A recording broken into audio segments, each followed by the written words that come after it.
1-1. Hi, everyone.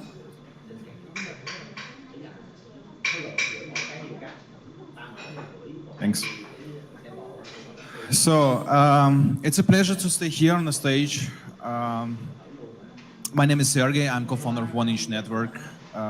If you don't know what One Inch Network is, I will explain shortly. One Inch Network is a set of protocols which offers different services in DeFi space. Originally, I and my co-founder Anton, we came to an idea of aggregation among decentralized exchanges, liquidity sources, just on a hackathon back in 2019. Over 2 sleepless nights, we have built a solution just for us, because we didn't find a solution like a service where we can just exchange on one single place on multiple liquidity sources to achieve the best execution, best rates. It makes sense to exchange multiple liquidity sources by splitting in small amounts, the original token amount you exchange, to achieve the best execution because the liquidity is distributed. So this is kind of original idea of One Inch, and we extended it with liquidity protocol, decentralized order book protocol, and some other stuff. And now I'm gonna talk about how the aggregation works shortly, which problems we have right now in DeFi, which attacks we see every day in bigger swap transactions, and how we from One Inch solve this problem. Yeah. So the rabbit hole. Let's go. Okay, it should be a video actually. Now, yeah, very nice. So agenda once again, DEX aggregation against single DEXs. Actually, we are not just DEX aggregator. We aggregate different liquidity sources. Also, market makers who offer RFQ orders. We are able to work with Aave and Compound. So, for example, if you have ETH and you would like to deposit in CUSDC, for example, in Compound, we do the magic under the hood, exchanging Ethereum to USDC and depositing to Aave for you. It's also possible.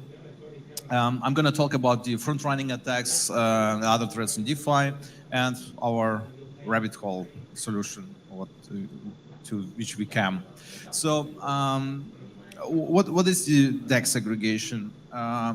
We see on the market different liquidity sources. Each of the liquidity sources has different prices. Of course, there are arbitrage traders who arbitrage and balance the liquidity sources, but they are sometimes not efficient and not fast enough, and they work actually for their own profit. So the thing is, we have different kind of liquidity depths, different markets, which can be used to have a best execution. It's kind of a best price. This line you see, this is kind of the best price, and we take the better quotes from different liquidity sources and less good quotes from maybe bigger liquidity sources like Uniswap. And at the end, we achieve the best execution on the market. And this is actually just arbitrage. Before One Inch, I and Danon, we were working on arbitrage bots, figuring out how that works and which problems you have normally as an arbitrage trader. And we came to the idea, why not to offer everyone to become an arbitrage trader? Yeah? One swap on the aggregator is just arbitrage on the market. After the swap, there's normally no arbitrage opportunity at all. So this is how it looks like. At the beginning, we came to the idea just to split among one market. So, for example, we exchange, just say, One Inch to DAI just on the markets and the liquidity pools of these two tokens. And a little bit later, we came to the idea, why not also try to arbitrage different markets. Yeah. For example, we can exchange here 1inch token to WBTC by using our liquidity protocol from 1inch, to USDC, to WETH by using Uniswap to 80% and 20% of private market maker. And then we can go further and use WETH to swap to USDT, USDC to swap to BNT, WBTC to USDC by using multiple liquidity sources again. And at the end, we exchange everything to DAI, collect it, and the user get the best execution.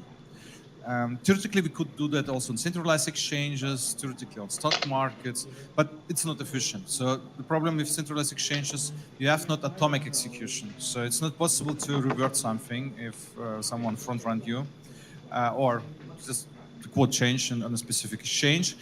And on Ethereum or Ethereum-like blockchains, we have atomic execution, so we can ensure if something goes wrong, if one of these pipes, I call it pipes, for example, 1inch USDC, BNT, and DAI doesn't work because the prices changed, someone front-run us, or something happens, maybe with the protocol itself, it was stopped or something. We can just disable this pipeline, revert the part of the transaction, and the user will exchange only part of the whole amount to exchange. This is kind of our magic what we have right now on 1inch regarding the aggregation. We are also very gas efficient. Recently we released the router V5. It is 6% more efficient than the previous version, and is 14% more efficient than everything else out there, yeah, who try to compete with us. Also, like Uniswap router, for example. If you go to Uniswap router, it's 14% more expensive than just using 1inch. And there are some other projects who try also to aggregate, and based on our analytics, we are up to 26% better on the gas execution. We have kind of own magic in the smart contracts. We have really great engineers like Michael and my co-founder Anton. They highly optimized the execution layer to achieve these cool results. So, and we see attacks against DEX users or DeFi users. This is our front-running attacks. So, before, when the user swap on, for example, Uniswap, yeah, in the settings you see the price slippage settings. So you can say, okay, I'm okay when I exchange $1,000. I'm okay to get 50 bips less, 0.5% less, because this is how it works on DEXs. It's atomic execution, and who is faster, they get the best execution. So, and when the user send a transaction to the mempool, there are bad actors. I call them hackers, because they actually, what they do, they just hack the people. They exchange before the user exchange, and exchange after the user execution. So actually, they, for example, they buy before the user and sell after the user, and this is a huge problem. This is how it looks like. Attackers buy on a cheaper price, maybe 0.49%, maybe 0.5 or 50 bips. Then the transaction from the user is executed, and after that, the user, the attacker, sells on better rate and take the profit. We call it sandwich. After Flash bots technology was released, and validator, like miners and now validators, started to implement that, a lot of attackers using this service, they just take U transaction, put on transaction on it, pay a little bit more to the miner or to the validator, and benefits from it a lot. So based on our analytics, we have like five-man team in analytics. We calculated and we found out that more than $800 million were lost due the front-running attacks in just 2022. It is huge. It's actually everyone who's exchanging on DEXs above specific minimal return amount getting attacked by such bad actors. Yeah? And how we are going to protect this? We came to an idea, why not to use the flashbots? Normally flashbots is just a library. Of course, they have also kind of an RPC endpoint, but it's not super user-friendly. And there are also other providers. What flashbots is doing is actually they offer a piece of software which the validator, previously miners, can install and earn additionally by offering such a service like private mempool. So these transactions which are shared with this service are not shared with anyone else. So there's no possibility for attacker to get access to this private mempool and to attack the users. Of course, if someone would say validator can front run the people. Maybe it's happening. That could be, but I guess if, for example, Lido would front run someone, then they would very fast get a huge shitstorm, I'm pretty sure, and would get less people in the community, or maybe no people more in the community. Of course, there's little bit trust in such services.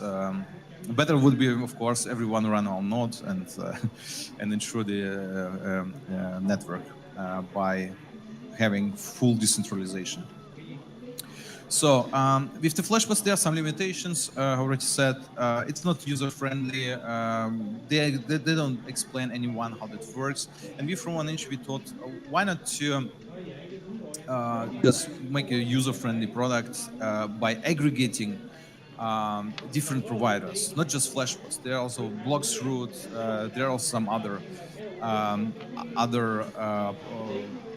kind of services. And on top of this, we introduce own algorithm which routes based on the transaction itself. So we have a tracer, fully deep analyzing system which understands what's happening in the trade, and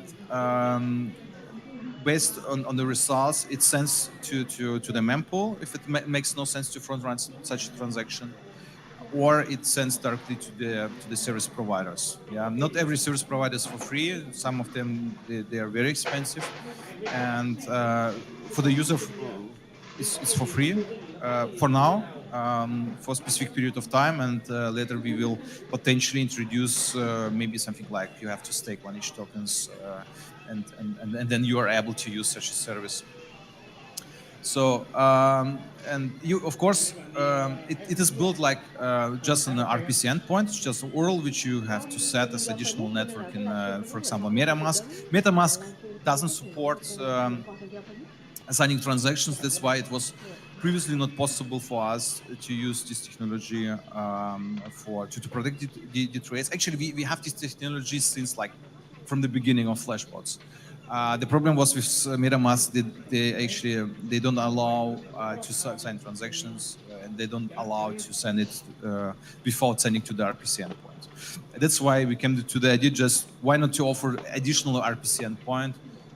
Of course, you have to trust us that we are not doing something wrong, but we proved to us multiple times that also our aggregation informational service for the swaps, the API services, are used by a lot of big players as well, and we proved that you can trust us, but you don't have to trust. You can verify by before you send, you can verify what you sign. Yeah, and it's not getting worse than now. You have it on other dexes and other projects. So yeah, this is what we came to previously and recently, and would like to have first a testing group, so you can write to us, you can get access to the RPC endpoint and play around with it and protect your swaps from sandwich attacks. We have Twitter, we have Discord, we have Telegram. You can go on GitHub, check out our smart contracts if you're a hacker. Also here on a hackathon, you can build on top of one-ish network. We have good bounties. Yeah. Thank you very much.